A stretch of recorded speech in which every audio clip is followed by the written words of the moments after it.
दोस्तों नमस्कार, मैं हूं शीतला तिवारी। दोस्तों, भारतीय रेलवे चाहे जितने भी दावा कर ले, लेकिन एक बार फिर सवाल के घेरे में आ गया है।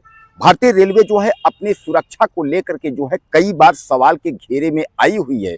जबकि भारतीय रेलवे जो है दुनिया की सबसे बड़ी रेलवे मानी जाती है, जहां की आप देखते हैं कि आपको पल पल में तमाम मेट्रो और तमाम गाड़ियां जो है आती जाती दिखते हैं।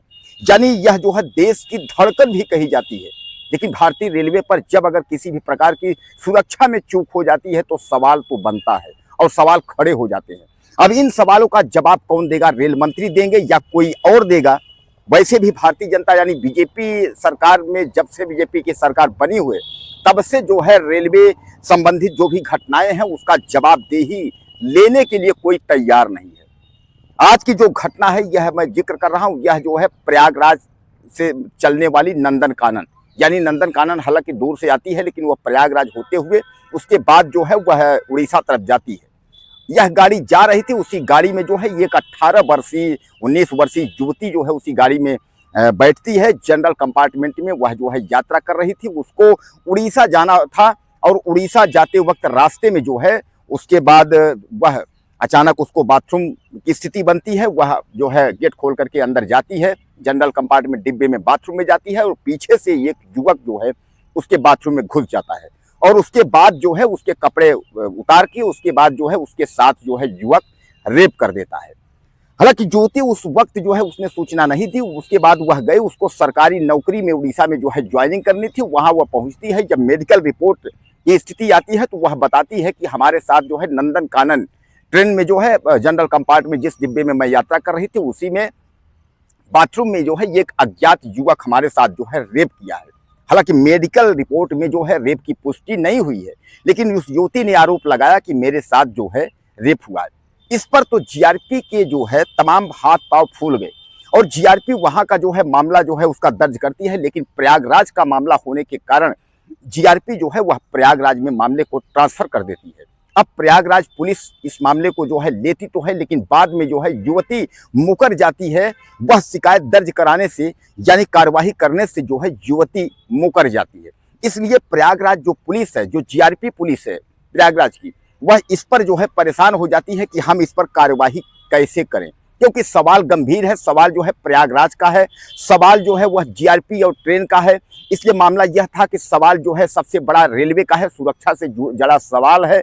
तो इसलिए अगर सुरक्षा में रेलवे की अगर चूक हुई है तो इस पर जो है काफी बदनामी भारतीय रेलवे की होगी। तो क्यों ना इस पर जो है दंडात्मक और गंभीर कार्रवाई करें। जीआरपी ने जो है वह लड़की के माता पिता और लड़की को जो है पेपर भेजा, यानी पत्र भेज करके उसने जो है उससे कंप्लेन करने को कहा है, शिकायत दर्ज कराने को कहा है, यानी मुकदमा यानी अपराध दर्ज कराने को लिए कहा है, ताकि जीआरपी जो है अपना कार्य कर सके। लेकिन युवती ने जो है वह मना कर दी है। लेकिन फिर भी जो है यह कहा जा रहा है कि प्रयागराज की जो जीआरपी पुलिस है वह उड़ीसा पहुंच करके और वहां जो है वह लड़की और तमाम लोगों से वहां पूछताछ करेगी, यानी यह मामला कैसे और किस तरीके से जो है आया। दरअसल दोस्तों मैं आपको बता दूं कि नंदन कानन जो ये स्पेशल जो ट्रेन है यह काफ़ी जो है चर्चित ट्रेन है। इस ट्रेन को जो है तमाम लोग जानते हैं और इस पर जो है लंबी दूरी की यात्रा करते हैं। तमाम दिल्ली तरफ से जो है जो आने वाले हैं और जो उड़ीसा तरफ जाने वाले हैं, बिहार जो है वह इसी गाड़ी पर जो है यात्रा करते हैं। हालांकि मैं बता दूं कि यह लड़की जो है रहने वाली जो है बिहार की है, यानी बिहार की रहने वाली लड़की है। उड़ीसा में जो है इसको सरकारी नौकरी का उसको जॉब मिला था। उड़ीसा में मेडिकल रिपोर्ट के दौरान जो है उसने इस बात की जो है उसने जानकारी दी है कि हमारे साथ जो है जनरल कंपार्टमेंट में जो है उसके बाथरूम में हमारे साथ अज्ञात युवक ने रेप किया। अब दोस्तों यहाँ सवाल खड़ा हुआ कि पहली चीज जनरल कंपार्टमेंट है, जनरल कंपार्टमेंट में आप जानते हैं वैसे भी भीड़ रहती है। अब दूसरी बात यह है कि लड़की जो है जनरल कंपार्टमेंट के बाथरूम में जाती है, वह बता रही है कि हमारे साथ जो है रेप हुआ, अज्ञात युवक ने जो है उसके साथ रेप किया। अब लड़की पहली चीज वहां जो है बयान दर्ज करा रही है कि हमारे साथ जो है अज्ञात युवक ने रेप किया। चलिए यहां तक तो ठीक है अज्ञात, लेकिन लड़की शिकायत दर्ज नहीं करा रही, लड़की के घर वाले शिकायत दर्ज नहीं करा रहे हैं। इसका मतलब क्या है? कहीं ऐसा तो नहीं है कि लड़की का कोई दोस्त रहा हो जिसको कि घर वाले भी जान रहे हों और उस मामले को जो है दबाना चाहते हैं, उस मामले को छिपाना चाहते हों, क्योंकि लड़की के घर वाले और लड़की यानी वो लोग तैयार नहीं है इस तरीके का जो है एफआईआर या किसी भी कार्यवाही के लिए वह लोग मना कर रहे हैं। जब आप कार्यवाही के लिए मना कर रहे हैं तो फिर आपने क्यों कहा कि मेरे साथ जो है रेप हुआ है? और जब आपके साथ रेप हुआ है तो उसके बाद आप कार्यवाही करिए, क्योंकि इसमें तो कोई दोस्त हो, कोई घर का हो, कोई परिवार का हो, कोई रिश्तेदार का हो, लेकिन रेप शब्द अगर आता है तो उसमें तो कार्यवाही आपको बनती है। और कार्यवाही बनती है उसमें जो है गंभीर धाराओं में मुकदमा करके आप उसको जेल भेजिए कि आपके साथ जो है भारतीय रेलवे में यानी ट्रेन में यानी डिब्बे के अंदर, वो भी जो है बाथरूम में आपके साथ जो है उसने रेप किया, यानी इस पर जो है गंभीर सवाल बनते हैं। तो कहने का तात्पर्य ये है कि यहाँ तो भारतीय रेलवे की बदनामी भी हो रही है, और भारतीय रेलवे अगर कार्रवाई करने के लिए तैयार है, जीआरपी कार्रवाई करने के लिए तैयार है, तो आप जो है मना कर रहे हो कि आप कार्रवाई के लिए, हम कार्रवाई चाहते नहीं है।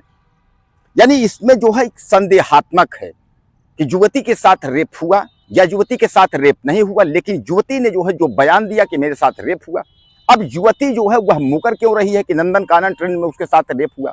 यानी इस पर जो है गंभीर सवाल है। दोस्तों, आपको क्या लगता है इस लड़की के बारे में कि जो इसने जो है वहाँ अपना नौकरी यहाँ ज्वाइनिंग करनी थी, इसको वहाँ जा करके बताती है रेप हुआ, लेकिन अब जब जीआरपी कह रही है कि मुकदमा दर्ज के लिए तो वह तैयार क्यों नहीं है? आपकी क्या राय है? मुझे ज़्यादा से ज़्यादा लिखिएगा और चैनल को सब्सक्राइब करिए। अगले वीडियो में फिर मिलते हैं।